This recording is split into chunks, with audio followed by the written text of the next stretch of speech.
Hey guys, how are you? It's going to be fun to run this panel, and I'll get myself out of the way.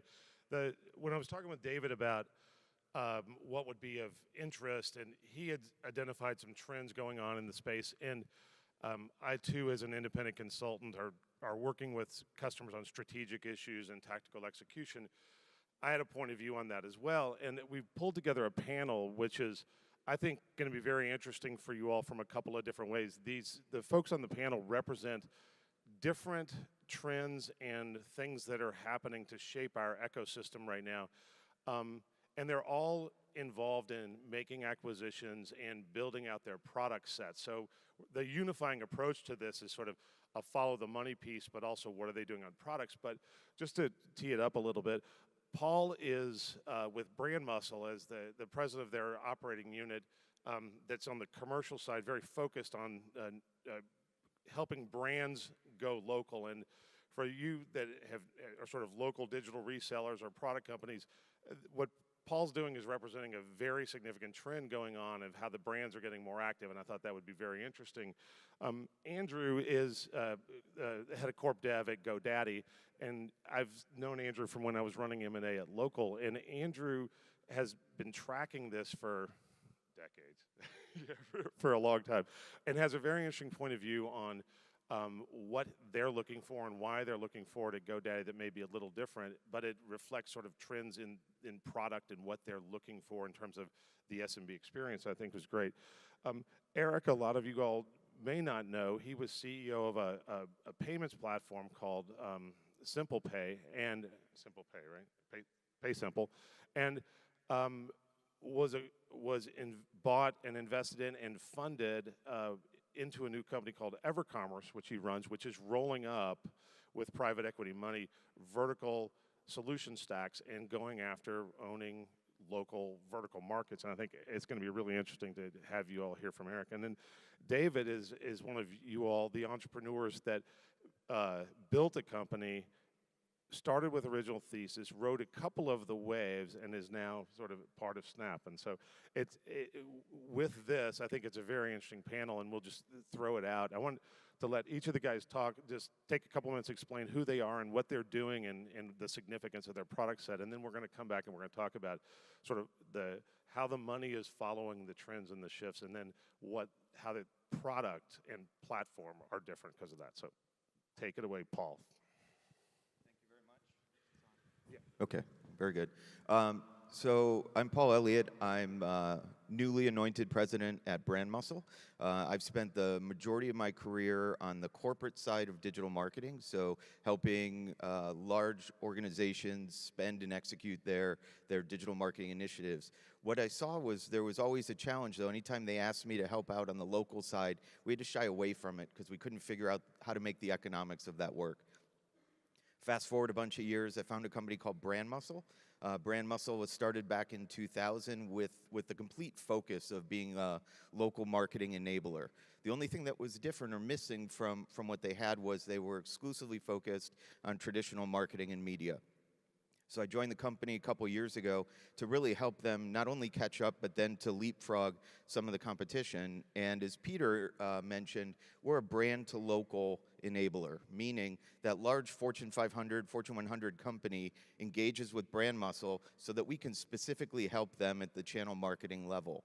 So it's everything from ad builder technology that becomes the hub of exchange of marketing assets between the corporate and their distributed marketing partners to the local marketing execution. And then we added in that through acquisition, co-op and MDF, as well as creative and print. So BrandMuscle is a company that through our technology helps with everything from how do you create a campaign, fund a campaign, execute a campaign, and measure and optimize. Andrew Morbitzer with GoDaddy. I have been fortunate to be working in small business space for 12 plus years. It's really easy because small businesses are a lot of you all who founded companies, and there are people who are gutting it out. It's the local baker striking out. Truly, a friend of mine started a hair salon from a hair station she rented, in a place. Now she's got a high-end hair salon in Calabasas. Another friend of mine does handcrafted jewelry that she sells online in e-commerce. So it's easy because these people are doing something super meaningful and they're throwing all of themselves in it. And it's the hardest thing too, because small businesses have no time.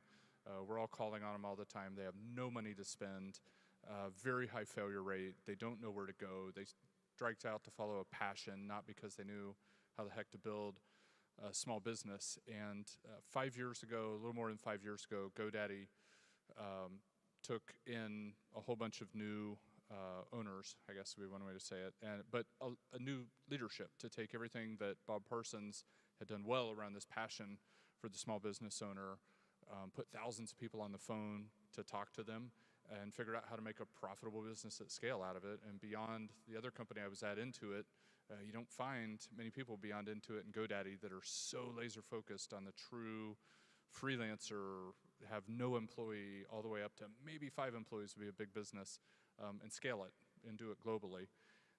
And it's a lot of fun to be here now. 5 years later, we are achieving the mission that sounds like one of those pie in the sky, can anybody actually do this, where we say we'll know we're successful when the global economy has shifted in favor of the small business owner because GoDaddy had some hand in it. And it's really highfalutin, but if you call now into our small business agents, we have probably 5,500 of them globally now, somewhere in the world, who will talk to you. They'll say that to you, and that's the mission that they're out on. So personally, the fun that I get to have is finding product teams that are building something for these small business owners that's going to make the small business owner more successful than they would have been had they not used it. And the fun of my job is I don't start with spreadsheets. I don't start with valuations. I start with, is it a team of passionate people who are building something powerful in tech that's going to push the edge of what we can do for the small business owner? So maybe we'll talk through some examples of that. Thank you. Eric Remer. I'm a CEO and founder of a company called EverCommerce. And really to piggyback what you were saying, I started a business called Pay Simple 12 years ago with a core mission of how do we simplify and empower the lives of small business owners. And we built that up and grew that relatively successfully. And about 1.5 years ago, we saw an opportunity. How do we go deeper into some verticals where the small business owners didn't have the solutions they potentially needed, and consolidate that, connecting the vertical solutions with horizontal tools to truly give an end-to-end, call it ecosystem, going back to the earlier speaker, that allowed these business owners to have what they needed in one simplified place. And so we partnered with a private equity firm and focused on 3 main verticals with 3 core theses. We're in home service, field services is kind of one vertical, behavioral health, and fitness and wellness. And the thesis was really threefold. First, as you get more vertical permissions and provide more value within that vertical, you have the ability to provide horizontal tools on top of it. And the horizontal tools are marketing services, payments, insurance, other related tools that you may not have those day-to-day use case permissions of that vertical, but through those integrations and through those relationships, you could then provide that better end solution to that end small business owner.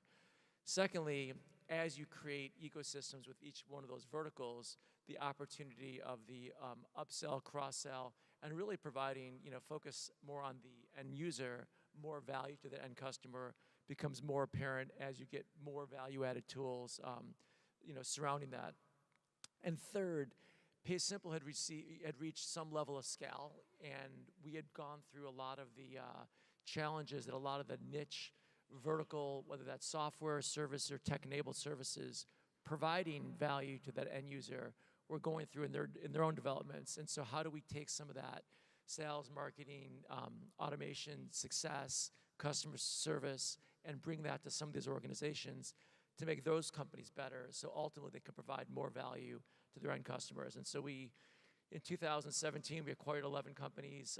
Actually, we'll close on one today, which will be our 12th acquisition in the last 13 months. So we're very active finding those solutions that make more sense to the overall small business community. David Shim, I'm the founder and CEO of Placed. We started back in 2011 where kind of the thesis was measure the physical world like you can do the digital world. And the approach that we took to start was to build out a panel. We wanted people to opt in to let us measure where they go in the physical world and be very transparent around that. That's iterated over time, where now we see over 300 million devices on a monthly basis. That's first, second, and third-party data.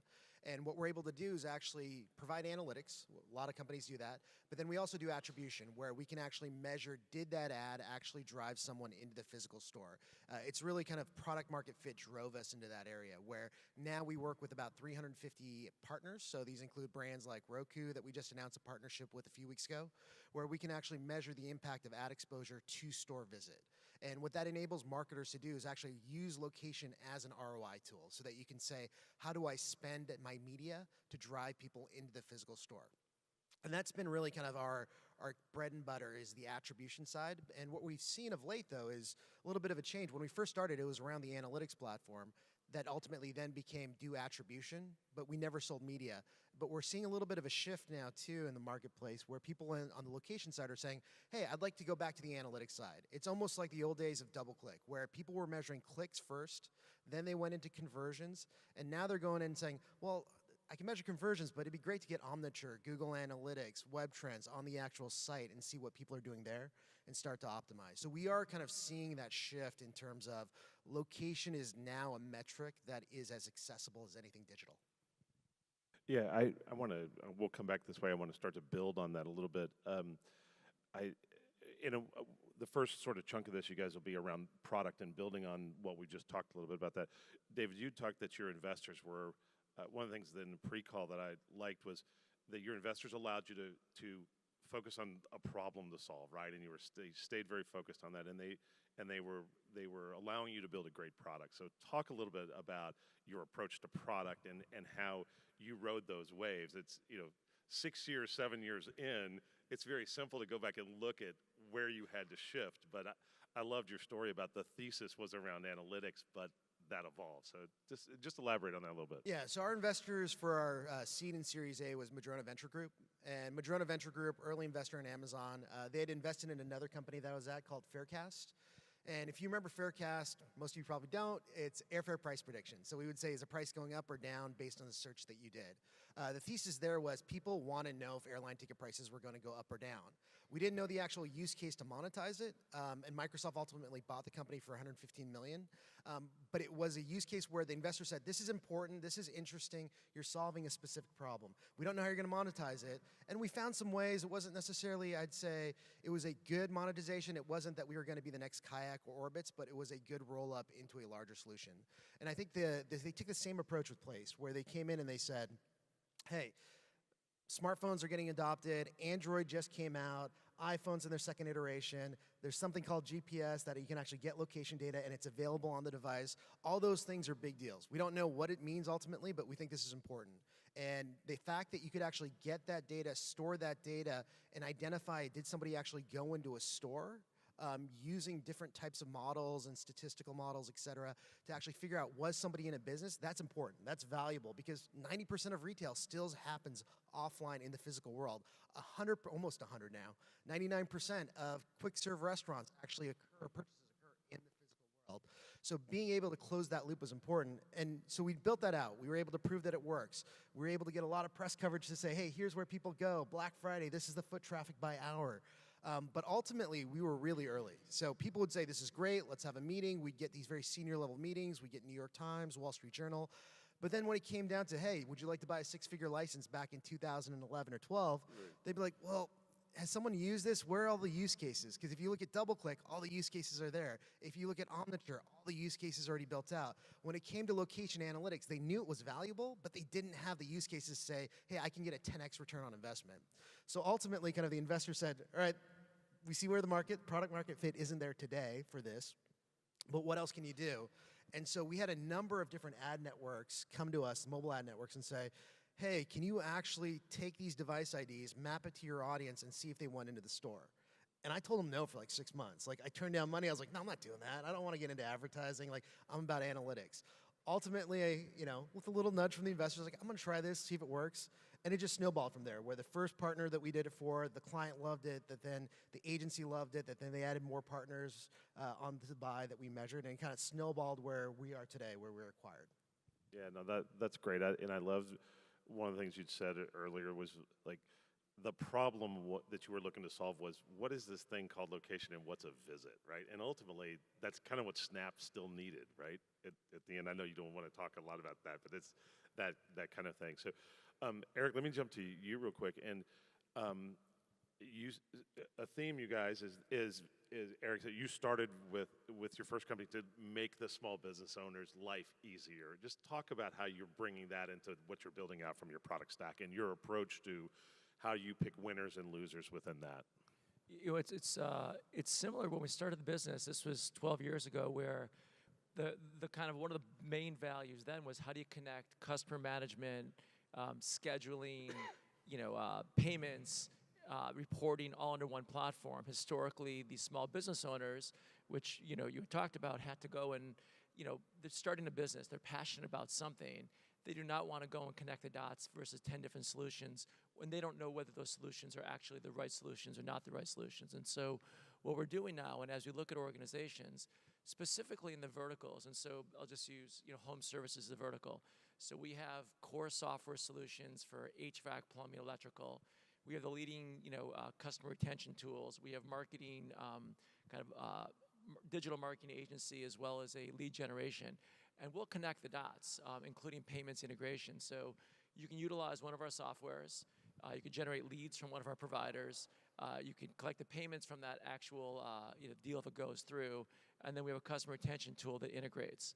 I do believe in open loop systems, so we don't force that down anyone's throat. But my end game is to try to create that experience for that user that becomes more and more seamless. And so, if we aren't the best solution because there's somebody else that can provide something better, that's cool too. But we want to make sure that we provide, a cultivated list and groups of organizations that come together that provide the best seamless experience for that end small business owner. And is the model that when that small business owner is ready to tackle that next operational challenge or whatever, you've got the product there to do that? We want to be there. And you touched on, what do we look for? We look for great products that have made market penetration, and we're not into the capitalization. I could probably hold that back later, but how that business that we're looking at has run their business, their capitalization, where they are in their life cycle, how they fit into what we're trying to do, and do they want to be part of something that's going to create much more scale, is something that we're looking at quite a bit. Yeah, that's great. Andrew, you have thoughts on product and what you look for and the teams and things like that. Talk a little bit about that, because it's very interesting that you're not just buying the revenue and you're just not buying a product. You're buying something very specific. So talk a little bit about that. Yeah, the story is a lot like what Eric said. I think one of the key insights from small business owners is that because they're so busy, especially when you look at the ones that we're talking to, we have 17 million customers. I think 40% of our business is outside the U.S. now, from probably 1% about 5 years ago. So it shows you where the trends are with us. And whether it's in developed economies or developing economies, they're here to do a service or provide a product. They're not here to use software. And so they look to us to say, what do I need to do next? And what we're increasingly doing inside of software is removing the decision to take on another capability. So a lot of people in this room have built SEO tools, email marketing tools, help get me listed, do video ads, do display ads, search ads, social ads, reviews, reputation management, a long list. And if you think about the local small business owner that you're going to go visit this Saturday, likely out in your community doing something, their ability to go identify a new category, prioritize if that's the thing they should be doing next, look through the providers in the category, pick one, set it up, make it productive for them is virtually nil. So it's an almost 100% failure rate in those services. And so what we're trying to do is get the small business owner at some point in their life. Often we get them very early because we sell domains as a lead-in, and people, when they're starting businesses, probably all of you have bought 6, 7, 8, 9 domains before you land on a name you want. And so we can try and profile you then, figure out where you are in your life cycle. And then we're just progressively unlocking more capabilities for you that are within a subscription service.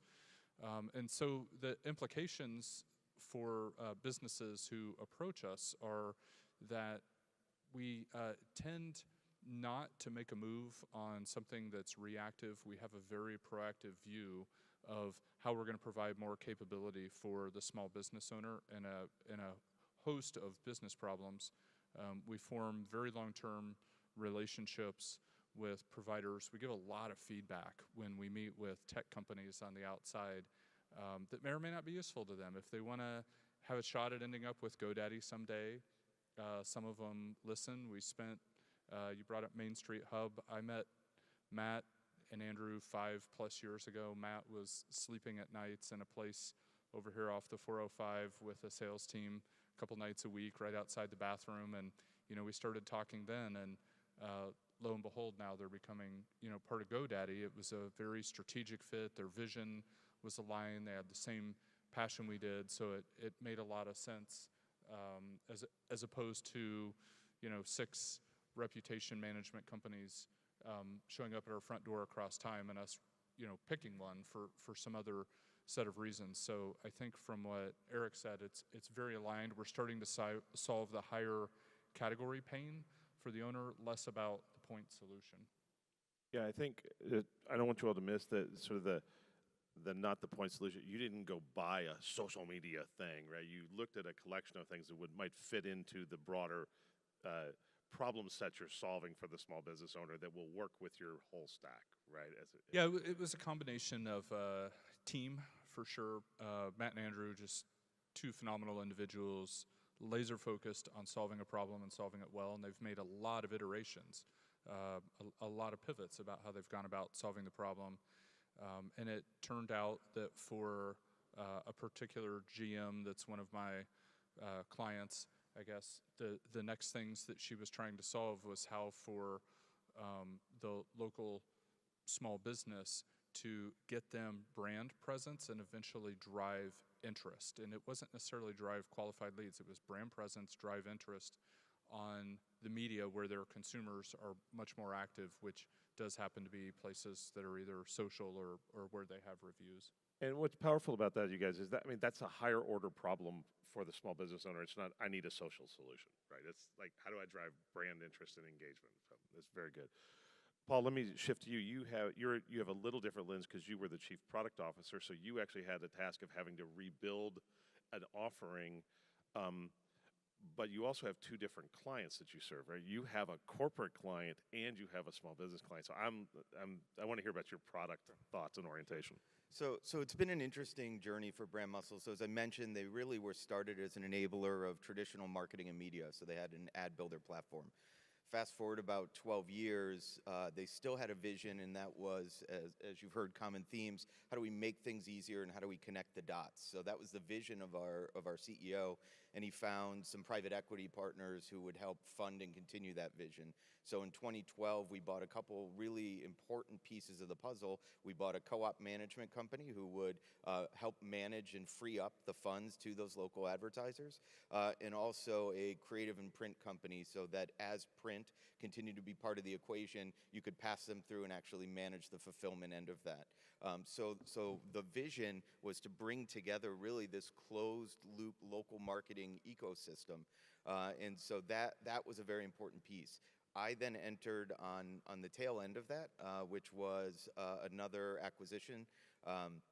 So another private equity firm liked what we had assembled and built and came in and bought BrandMuscle again at the end of 2015. And the goal there was, now let's leverage that partner to reinvest back in our platforms.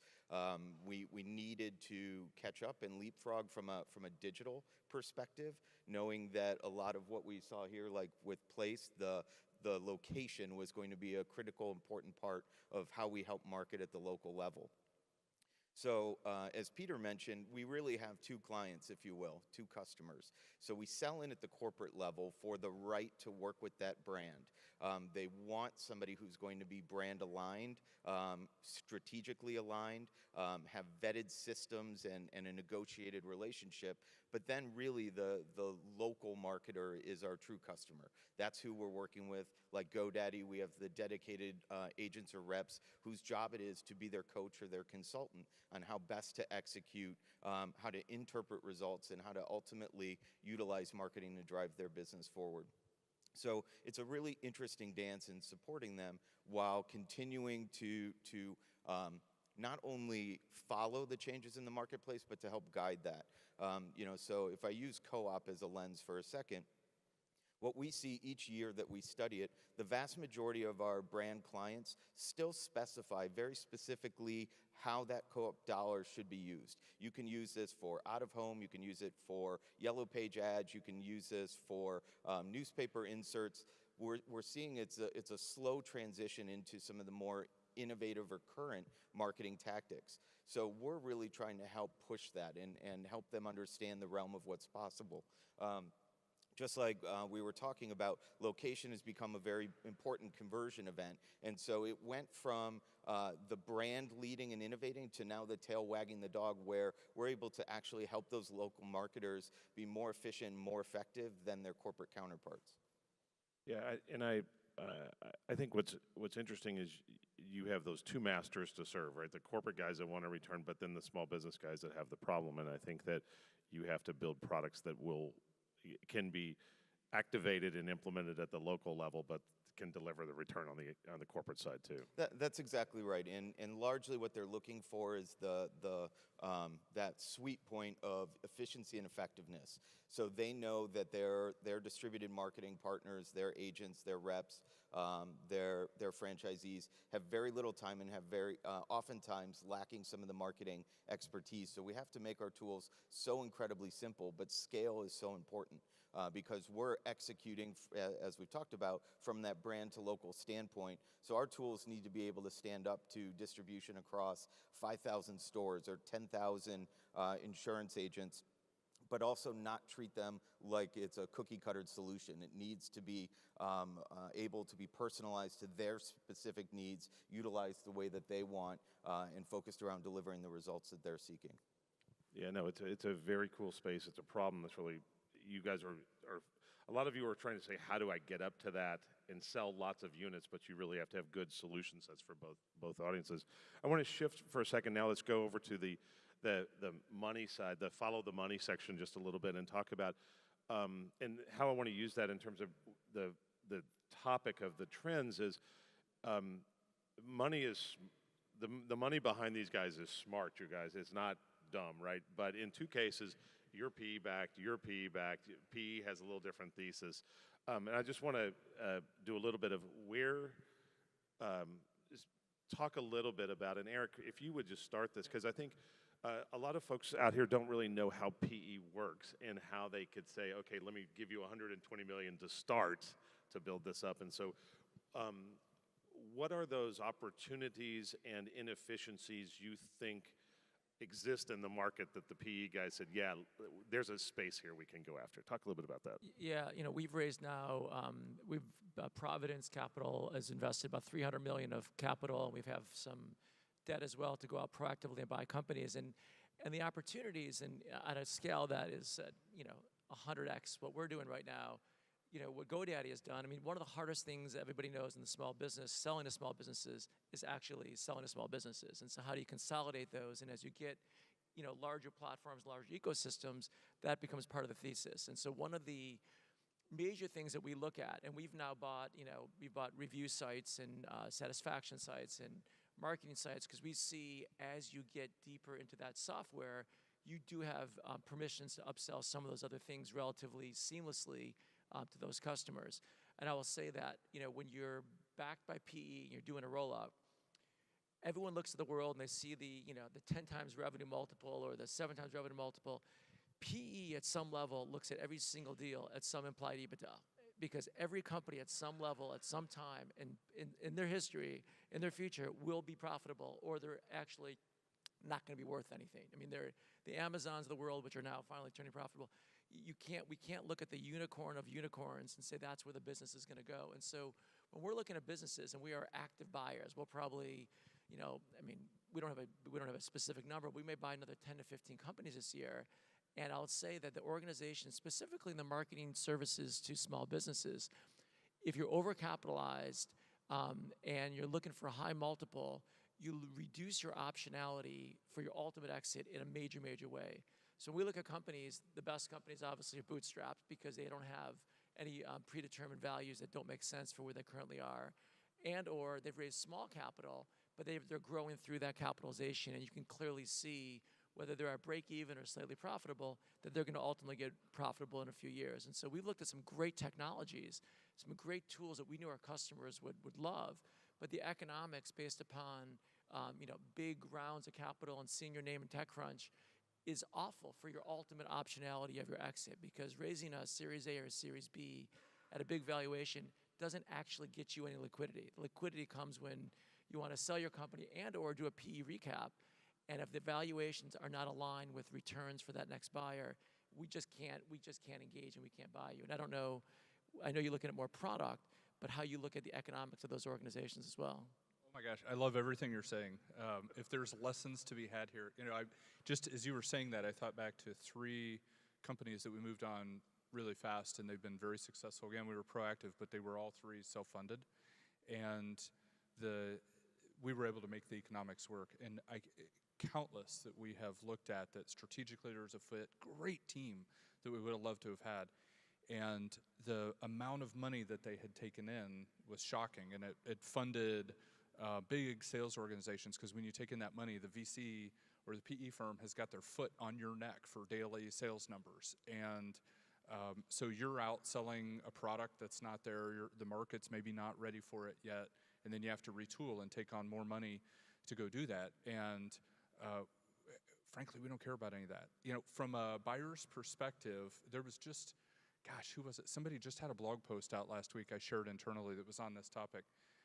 And from a buyer's perspective, if we pay $50 or $100 million for your business and 90% of that money goes to VCs, that's awful for us, because we just wrote this big check and it does zero for GoDaddy. Okay, once we make a decision to buy a company, the value that we create is from the day of close forward. And so we're really happy to put money into the pockets of the founders, the key people who are going to come in and create value for GoDaddy going forward. And you should get your just reward for all the pain you went through to build that company, the sleepless nights and the sleeping on the floor outside of the bathroom and all that stuff that's very real. But for the VCs, they should not get their just reward, but we look at it, a little more cold, that money. And so if you're overcapitalized, most of the time you're not going to be on the list for us. We're just not going to, that just doesn't fit with our profile. So everything you said is. And I'm an entrepreneur. I've started 4 companies. I'm not really a P guy, and I'm not a corp dev guy. And I will say that as you look at your business, you have one portfolio, and your private equity firm and your VC firms. By the way, I've raised capital on my businesses, so I'm not anti-capital, but understand that you maybe have misalignment, and understand you may be playing a different game than your investor, and you have to make sure that your optionality for your exit, for your liquidity, is focused, and you're doing what's right for not only the organization fiduciary, but for your interest as an investor and shareholder as well. You've bought a couple of companies and you think about that. I don't know where you are now in that evolution, but how are you thinking about deploying your capital, and where are you looking? I know you mentioned data, and that ties to David next. But Sure. So we're owned by private equity. We've gone through a couple different private equity firms. As these guys were saying, finding that alignment to the vision with a private equity company is really important.